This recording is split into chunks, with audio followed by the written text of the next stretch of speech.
Olá, meus caros. Aqui é o Corvo. Tokusatsu não deveria ser um termo estranho para ninguém em virtude do legado deixado e da influência que este gênero provocou em praticamente todas as formas de representação de heróis e vilões no cinema e TV do Ocidente. Mas como a galerinha mais dente de leite não faz a menor ideia do que seja isso, resumo agora de maneira simplória, já que não é objetivo do vídeo aprofundar nessa temática. O Tokusatsu reside basicamente em cada série de live action, ou em filmes onde vocês encontram atores e atrizes vestidos como heróis ou monstros. O enredo destas obras é voltado para a ação, drama, ficção científica e até o horror.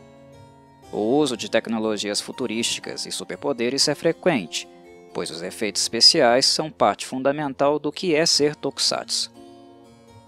O gênero obviamente teve origem no Japão, e foi lá onde primeiramente ele teve seu pico de popularidade. Ele é oriundo do Kabuki, uma forma teatral japonesa que une dramatização e dança, que teve origem no início do século XVII. O Tokusatsu seria uma forma moderna de representação do Kabuki com elementos futurísticos e feita especialmente para a TV, a partir do início dos anos 1950. Há vários subtipos e denominações para Tokusatsu, mas eu penso que apenas 3 são realmente a base de onde deriva todo o resto. São eles o Kaiju, que é voltado para os monstros, o super-herói, que é autoexplicativo, e o Mecha, onde vemos o enfoque em grandes robôs e armas tecnológicas. Obviamente, as 3 raízes não demorariam a se misturar. Tal distinção foi mais evidente apenas na primeira safra dos Tokusatsu. Este tipo de entretenimento inspirou os ocidentais a produzirem live action na mesma roupagem.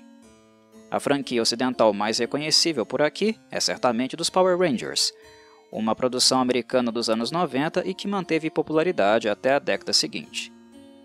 Mas os Power Rangers são apenas um exemplo tardio de como os Tokusatsu foram copiados e introduzidos para as massas ocidentais. Desde os anos 50, personagens como o monstro Godzilla e o super-herói Ultraman já eram populares no continente americano e muitas produções utilizaram o estilo desses live actions como fonte de consulta. E bem, por que eu estou fazendo esta introdução em um tópico do guitarrista Ian Bunny? Ora, isso é bastante evidente, não acham?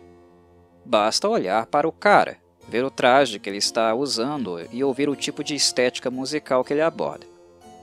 Eu optei por falar sobre Tokusatsu primeiro porque é muito recorrente as pessoas agirem como se estivessem vendo a coisa mais bizarra de suas vidas quando assistem um vídeo do Ian Bunny pela primeira vez. É batata. Aparecem questionamentos do tipo: que diabos esse cara está fazendo? Que traje é esse? Que logo se torna forma também de desmerecê-lo gratuitamente antes mesmo do trabalho ser apreciado musicalmente. E o mais estranho, eu diria até hipócrita, é que essas mesmas pessoas que o desqualificam, apenas pela imagem, literalmente cresceram assistindo Tokusatsu. Se você é brasileiro ou estadunidense, certamente teve uma infância pulverizada de Tokusatsu ou de obras diretamente influenciadas por eles. O Tokusatsu foi tão popular no Brasil e por tantas gerações que este tipo de coisa nem deveria gerar polêmica. E vejam bem, eu não estou falando da galera na faixa dos 20 a 30 anos de idade. Falo inclusive daqueles já com 50 e poucos anos nas costas. Se vocês perguntarem a alguns idosos, seus avós e avós, sobre o Ultraman, muitos deles certamente vão se lembrar do super-herói japonês e terão coisas para lhes contar. Ele fez parte de suas infâncias. Para aqueles que têm entre 20 a 30 e poucos anos, personagens como Giban, Jiraiya, Jaspion e Kamen Rider foram constantes em suas vidas. Quando os Estados Unidos apareceu com os Power Rangers, até mesmo nos anos 2000, eles causaram um impacto na infância dos brasileiros, visto que os Tokusatsu, made in USA, foram bem mais longevos na TV aberta brasileira, por causa da Rede Globo, né? Ela ainda está aí, até hoje, a Manchete faliu, por isso sumiu com ela Giban, Jiraiya e todos aqueles Tokusatsu. Mas bem, feito tais esclarecimentos, fica então o questionamento. Por que os brasileiros reagem tão mal às supostas bizarrices visuais dos japoneses, visto que esta mistura e experimentação não é assim tão incomum para a maioria deles? A resposta, a meu ver, é bastante simples. A existência dos detratores não reside tanto assim no tokusatsu em si, e sim no rock e metal. Os apreciadores de rock e metal formam um dos públicos mais tradicionalistas, conservadores e reacionários da música popular. Em termos de capacidade para serem arrogantes, inflexíveis e snobs, este público só perde para os apreciadores da música clássica, que pensam que estão no Olimpo e que toda forma de música popular é inferior. Estes públicos são dotados de um elitismo e empáfia tão insuportável que eu, Corvo, quase não tenho qualquer tipo de socialização com eles, embora eu ame de paixão rock, metal e música clássica. Escutei durante toda a minha vida. Falo muito sobre esses gêneros no meu canal porque amo música. Sou completamente apaixonado pela forma da arte. Mas, em contrapartida, eu desprezo profundamente as tribos musicais e os fandoms porque, em sua grande maioria, eles são constituídos por pessoas que não apenas são fechadas para a diferença, para o novo, mas também perseguem sistematicamente todos que tentam fazer algo diferente, sair um pouco da caixinha. Estes indivíduos se portam como se um estilo musical fosse um dogma, uma igreja, que não deveria ser alterado ou trabalhado de forma diferente. Bandas que fazem mashups de gêneros musicais diferentes e até mesmo mudam sua imagem, a forma de apresentação estética, como a Baby Metal, por exemplo, são extremamente perseguidas. Com o I Am Bunny, não seria diferente porque na cabeça dessas pessoas, que tiveram suas infâncias rodeadas de tokusatsu e até faziam as coreografias dos heróis prediletos, tokusatsu e metal não podem caminhar juntos. Para eles é algo proibido, um sacrilégio, o que é algo extremamente estúpido, principalmente por fingirem que não há rock e metal nas aberturas dos tokusatsus que eles tanto guardam com carinho na memória de infância. A primeira coisa importante a se dizer é que o mercado japonês sempre foi de experimentação. Nós o achamos bizarro porque culturalmente nossas vias de entretenimento são muito mais conservadoras do que as deles. Os japoneses aclamam novas ideias, enquanto nós ocidentais primeiramente olhamos para os inovadores com olhos desconfiados, quase sempre preconceituosos, e só depois de muito tempo, normalmente anos, começamos a reconhecer e minimamente tentar compreender o que eles originalmente pretendiam. Quando nós olhamos para a I Am Bunny, com o Eddie vestido com seu traje exótico cheio de LEDs que fazem ele se parecer como um primo distante do Kamen Rider, nossa postura é mais defensiva. Bate aquela sensação de vergonha alheia, certo? Porém, com os japoneses não é bem assim que acontece. O senso do ridículo japonês é bem diferente do senso do ridículo dos ocidentais. E honestamente, muitas vezes eu tenho a sensação de que eles se divertem muito mais do que nós por justamente não darem tanta importância assim para coisas tão sem importância. A jornada de trabalho dos japoneses é longa e extenuante. Para fazer um bom dinheiro lá, no mínimo você tem que trabalhar de 10 a 12 horas por dia, 6 vezes na semana. No pouco tempo que lhes resta para se divertir, o mais sensato seria fazê-lo sem restrições, da maneira como mais lhe apetece. E no caso do I Am Bunny e de outros japoneses, não é pecado algum introduzir a sua paixão, aquilo que você gosta, dentro do seu próprio trabalho. O cara gosta de tocar guitarra, o que ele faz muito bem por sinal, e gosta de tokusatsu. Quem pode julgá-lo por fazer de duas paixões um modo de ganhar a vida? Importa realmente se os metaleiros conservadores vão persegui-lo e ridicularizá-lo? Bem, se a música paga as contas dele, e mesmo vestido como um super-herói ele consegue fazer isso, acho que a opinião alheia não é algo que lhe deva se preocupar. A partir de agora discuto um segundo ponto fundamental, que se trata do parâmetro de comparação. É previsível que o público sempre compare novos artistas com outros que já existem. Fazem isso de forma praticamente automática. E é a pressa para comparar que leva os mesmos a cometer equívocos absurdos e até injustiças não apenas com o novo artista, mas também com aquele que o público utilizou como critério de comparação. Discutirei um pouco mais isso aqui, tendo como ponto de partida a formação da I Am Bunny, que embora tenha como figura central o guitarrista tokusatsu, possui outros 3 membros.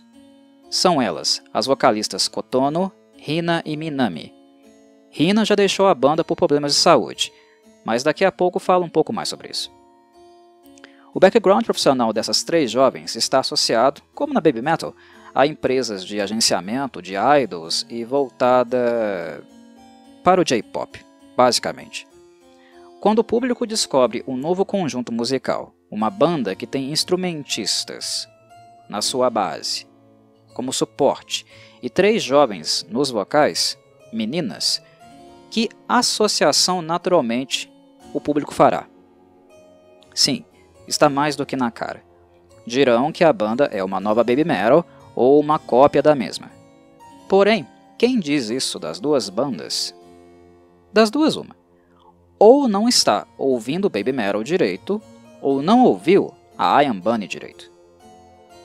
Porque além do fato das bandas terem 3 jovens como membros de frente em suas apresentações, e Kotono ter sido uma das cotadas para substituir Yui Mizuno quando ela saiu do Baby Metal, as bandas não possuem mais nenhuma semelhança. Infelizmente, a partir do momento em que muitas agências que trabalham com idols no Japão passaram a expandir seus negócios treinando essas jovens para dançar e cantar no rock metal, coisa que elas não faziam até o princípio da década passada, elas acabaram trazendo consigo um perfil típico de pessoas que consomem seus produtos. Sim, eu estou falando dos pervertidos, e não adianta vocês quererem negar a realidade, pois este é um fato muito conhecido, inclusive no Japão. O mercado das idols lucra muito com o interesse repugnante de uma legião de seguidores homens que acompanham elas, não porque elas têm algum tipo de talento, mas sim porque elas são bonitas, belas meninas treinadas para se apresentarem, falarem, se comportarem de uma forma fofa e satisfazerem a necessidade do bando de cuecas. Há uma regra muito clara no mercado das idols. Primeiro, se você é uma jovem que trabalha como modelo, dançarina, atriz ou cantora para alguma agência, você deve viver por conta da empresa. Você sequer pode namorar. E quanto ao público consumidor de tudo que as idols fazem, seja no J-pop ou até mesmo nos dramalhões de televisão, a regra é clara. Você pode olhar, mas não pode tocar. Falando com toda a sinceridade, meus caros, o mercado das idols não é muito diferente de uma boate de striptease. A regra é a mesma. Você pode olhar, mas não pode tocar. A diferença é que nas boates trabalham mulheres adultas e há nudez. No mercado das idols, trabalham jovenzinhas e nudez não é permitido. Elas podem se vestir, e o fazem, de maneira bonitinha, atraente, kawaii, como dizem os japoneses, mas tudo até certo ponto.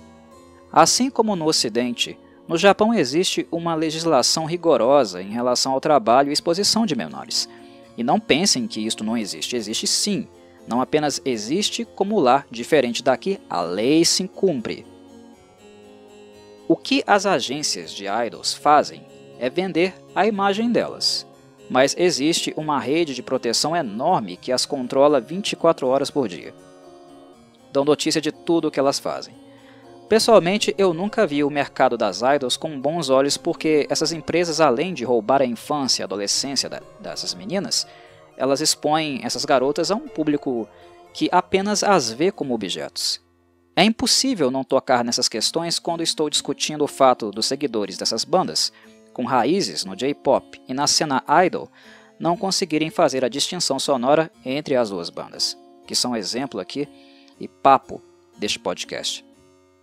É um fato, muitos seguidores da Baby Metal apenas seguem a banda porque gostam de observar Suzuka Nakamoto e Moa Kikuchi dançando e o modo como estão vestidas. É a imagem que importa para elas.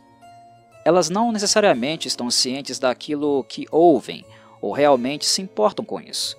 São um bando de Zé Ruela pervertidos mesmo, e não há como negar isso. Por ficarem tão fissurados na imagem das garotas, eles sequer se dão conta do aspecto instrumental da banda, e é por isso que são tão alienados a ponto de dizer que a I Am Bunny é uma cópia de Baby Metal. O que está longe de ser verdade. Primeiro de tudo, A Baby Metal tem como fundamento misturar gêneros musicais. A Kami Band, os verdadeiros instrumentistas da Baby Metal, têm como ponto de partida a sonoridade metal. E a partir dela, eles misturam metal com praticamente todos os outros gêneros musicais, com o pop, o reggae, o rap e tudo o que vocês imaginarem. A Baby Metal é uma espécie de salada de frutas, mas com um sabor bastante forte, pesado pelo ponto de partida ser o metal. Adicionalmente a isso, há uma vocalista, que é a Suzuka, e duas dançarinas que performam ao redor dela, cuja função é mais dançar do que cantar. O máximo que fazem são backing vocals esporádicos, exceto em canções que as figurem como vocalistas principais. Mas ali quem canta mesmo é a Suzuka, é quem tem a voz. A função de Kotono, Hina e Minami na I Am Bunny é completamente diferente. Primeiro de tudo, apesar de Kotono ser dançarina e ter um histórico muito semelhante ao de Suzuka, Yui e Moa, a função dela na I Am Bunny não é dançar, isso é algo secundário. Junto com Hina e Minami, obviamente elas não ficam como um poste no meio do palco. Se movem, interagem com o público e dançam de maneira intuitiva. Não é nada tão coreografado como acontece na Baby Metal. A função das três é acentuadamente o canto. Enquanto na Baby Metal é a Suzuka quem faz os vocais e Moa, junto com Yui no passado, apenas dançavam, as jovens da I Am Bunny cantam todas juntas. Os vocais podem começar no primeiro verso com Hina, que então passa para Kotono e depois vai para Minami. Há esta alternância, mas o mais interessante na performance delas é o canto em uníssono. Elas têm timbres vocais diferentes e quando cantam todas ao mesmo tempo, acontece uma harmonização vocal bem interessante. Neste sentido, vocalmente falando, a I Am Bunny é muito mais próxima do estilo das bandas idol do que a própria Baby Metal. No entanto, isso não quer dizer que a música gira em torno dos vocais de Kotono, Hina e Minami. Absolutamente não. O ponto de partida aqui é sempre a guitarra de I Am Bunny. Ele é a estrela, o garoto propaganda da banda e o enfoque é sempre no que ele está fazendo na guitarra, seja na seção rítmica ou nos solos repletos de shred. Conseguem notar a clara diferença com a Baby Metal? O centro da Baby Metal, no caso, é a Suzuka Nakamoto. A banda foi criada para girar em torno dela. E sonoramente falando, embora em alguns momentos a Baby Metal seja bem mais pesada que a I Am Bunny, o estilo deles não é tão centrado na guitarra. E isso acontece principalmente em virtude da mistura com outros gêneros musicais. Todas as músicas da Baby Metal são diferentes entre si. Algumas são mais orientadas pelo baixo e bateria, outras pelas guitarras, algumas por samples eletrônicas e outras somente pelos vocais de Suzuka. Na I Am Bunny, a sonoridade segue uma constante onde há apenas uma raiz musical, que se trata do hard rock e metal dos anos 80. O personagem I Am Bunny é um ciborgue de 300 anos do futuro, que veio para o passado para fazer música old school, porque segundo a biografia do personagem lá, no futuro só se faz música eletrônica. Esse cara é fã de bandas como Van Halen, Kiss, Metallica e outras bandas de hard rock oitentista. Ele gosta da sonoridade tradicional daquele período, e não é por acaso que guitarristas como Warren DeMartini, da Rat, George Lynch, da Dokken e Doug Aldrich, que tocou na Whitesnake, e Dio, fizeram participações especiais neste primeiro álbum aqui, chamado Tetsui no Alternative. A Baby Metal procurou estabelecer contato com públicos mais distintos. Seu estilo é mais plural, experimental e eclético do que a I Am Bunny, que tem apenas uma direção padrão. Com a Baby Metal, nunca fica claro o que vamos encontrar na próxima música. Com a I Am Bunny, já sabemos de antemão. É evidente. Nesse sentido, o guitarrista Tokusatsu é bem mais tradicionalista, digamos assim. A Baby Metal é muito mais plural. Das 7 faixas de Tetsui no Alternative, foram 4 as que realmente me agradaram. Foram elas as 2 faixas de abertura, chamadas 23 e Lightning Speed, e outras 2 chamadas Struggle Lover e Twin Flavor. As demais eu senti que o guitarrista já estava se tornando redundante. Pelo menos foi assim neste debut da banda. Basicamente, o meu problema com a Baby Metal é que algumas de suas misturas são tão estranhas e forçadas que acabam não me apetecendo tanto. Mas aquelas músicas que me agradam deles agradam muito. Já com o I Am Bunny, quando o guitarrista apresenta para mim seu principal trunfo do álbum, é como se eu não precisasse mais ouvir o que vem depois. Fica repetitivo. Mas o trunfo dele é uma baita música, diga-se de passagem. Neste debut aqui, definitivamente ela é a faixa Twin Flavor, que ironicamente não conta com os vocais das garotas, o que é apenas uma coincidência. Gostei do trabalho de harmonização delas, embora ele também vai começar a saturar depois de meia hora. Momento ideal para o álbum terminar e o que de fato acontece. Em Twin Flavor, I Am Bunny faz uso de recursos acústicos e nos trechos de guitarra elétrica, ele evidencia que é um guitarrista para lá de habilidoso e com excelente ouvido. Excelente composição. Nas demais faixas nós encontramos dois estilos bem divididos. Há músicas onde há a prevalência de riffs mais cadenciados, como é o caso de 23 e Hate a Fate. Mas as demais, em contrapartida, possuem um evidente incremento no andamento, são músicas bem velozes. I Am Bunny ataca a guitarra e naturalmente altera também o modo como Kotono, Hina e Minami precisarão vocalizar nessas canções. É principalmente nelas que há o uso mais constante de vocais em uníssono, e meu destaque fica para Lightning Speed e Struggle Lover, onde a segunda é bem mais pesada e uma verdadeira tijolada. Essas músicas rápidas têm muito a cara de tokusatsu, serviriam perfeitamente na abertura de qualquer um deles, como também para animes do gênero shounen. São músicas de ação. Alguns dirão que o tokusatsu encontrou o rock e o metal nessas canções, mas isso não é novidade, meus caros. O rock é um tema recorrente no tokusatsu desde a pré-história do tokusatsu, justamente devido ao andamento rápido e intenso das composições. Quem não se lembra, por exemplo, do tema de abertura do Power Rangers, naquela guitarrinha na introdução? É apenas um exemplo que utilizo por ser altamente reconhecível, mas eu poderia citar muitos outros. Querem outro? Então lá vai. Escutem o tema de abertura de Kamen Rider V3, chamado Tatakae Kamen Rider Buisuri. Baita música de metal.